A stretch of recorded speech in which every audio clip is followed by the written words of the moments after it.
निष्पक्ष दस्तक में आपका स्वागत है। मैं हूं राजू यादव। आज काफ़ी अवकाश के बाद मैं फिर एक अपडेट लेके आया हूं। इस अपडेट में है कि निर्दलीय हैं या वोट कटुआ। नई भाषा का इजाद हुआ है लोकतंत्र में। निर्दलीय प्रत्याशियों को आजकल लोग वोट कटुआ के नाम से ज़्यादा जाना जाता है। भारत के संविधान में सबको चुनाव लड़ने का अधिकार है। कोई भी व्यक्ति चुनाव लड़ सकता है। स्वतंत्रता के बाद से बहुत से निर्दलीय प्रत्याशी भी चुनाव जीते हैं और लोकसभा पहुंचे हैं। निर्दलीय सांसद और विधायकों ने संसदीय लोकतंत्र मजबूत करने में अहम योगदान दिया है और भारत के लोकतंत्र को मजबूत भी किया है। इस प्रवृत्ति पर अंकुश लगाने के लिए विधि आयोग की सिफारिश कर चुका है। विधि आयोग ने अपनी सिफारिश में कहा है कि निर्दलीय उम्मीदवारों को चुनाव लड़ने से रोका जाना चाहिए। सिर्फ चुनाव आयोग के पास पंजीकृत राजनीतिक दलों को ही विधानसभा और लोकसभा चुनाव लड़ने का अधिकार होना चाहिए। 1952 में हुए पहले आम चुनाव में बड़ी संख्या में निर्दलीय चुनाव जीतकर आए और अपने क्षेत्र का प्रतिनिधित्व भी किया। राजनीतिक दल दूसरे दलों के उम्मीदवारों को हराने के लिए मतदाताओं को भ्रमित करने के लिए कई बार कुछ प्रत्याशियों को निर्दलीय रूप में घोषित कर देते हैं और उन्हें चुनाव दिलाते हैं, जिससे कि वो अपना गुणागणित सही कर सके। आज की राजनीति में निर्दलीय प्रत्याशियों का जीतना लगभग असंभव सा होता जा रहा है। चुनाव में हावी धन बल बहुत ज़्यादा बढ़ा है। इसी कारण से उनका बहुत ज़्यादा प्रतिनिधित्व नहीं हो पाता है। चुनाव आयोग ने यह भी कहा है कि अगर इस तरह से लोकतंत्र में व्यवस्थाएं बनेंगी तो आम जनता का क्या होगा।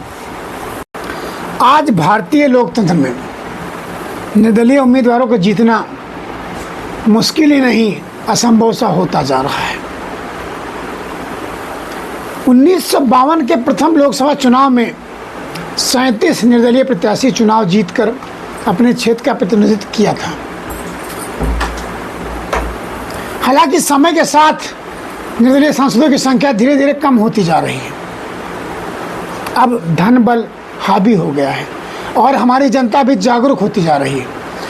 2019 के आम चुनाव में सिर्फ 4 निर्दलीय उम्मीदवार जीतकर संसद पहुंच सके थे।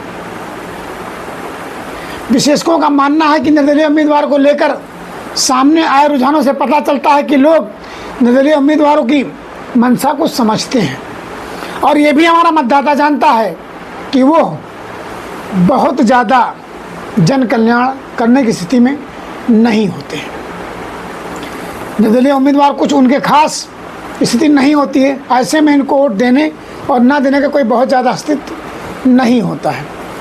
प्रथम चुनाव में निर्दलीय उम्मीदवार 37 जीतकर लोकसभा में पहुंचे थे और अपने क्षेत्र का प्रतिनिधित्व किया था। 1957 में यह संख्या बढ़कर 37 से 41 हुई थी। उसके बाद से ये संख्या धीरे धीरे घटती जा रही है। केंद्रीय दलों के उभार से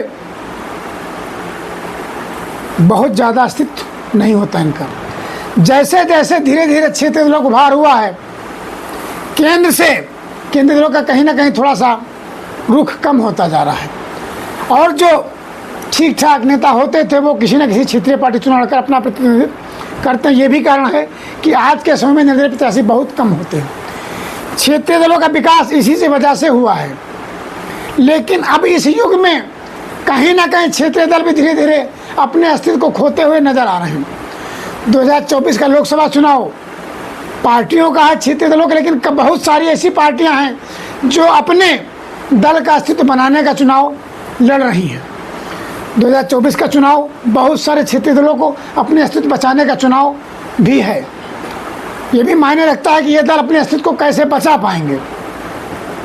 बड़ी बात यह है कि आज हमारा मतदाता भी जागरूक हो गया है। वो समझता है कि बड़े मगरमच्छ के सामने इनका कोई अस्तित्व है नहीं और ये अपना कल्याण तो कर सकते हैं, लेकिन जन कल्याण करने के लिए इनके हाथ इतने मजबूत नहीं होते हैं जितना कि दलों के होते हैं।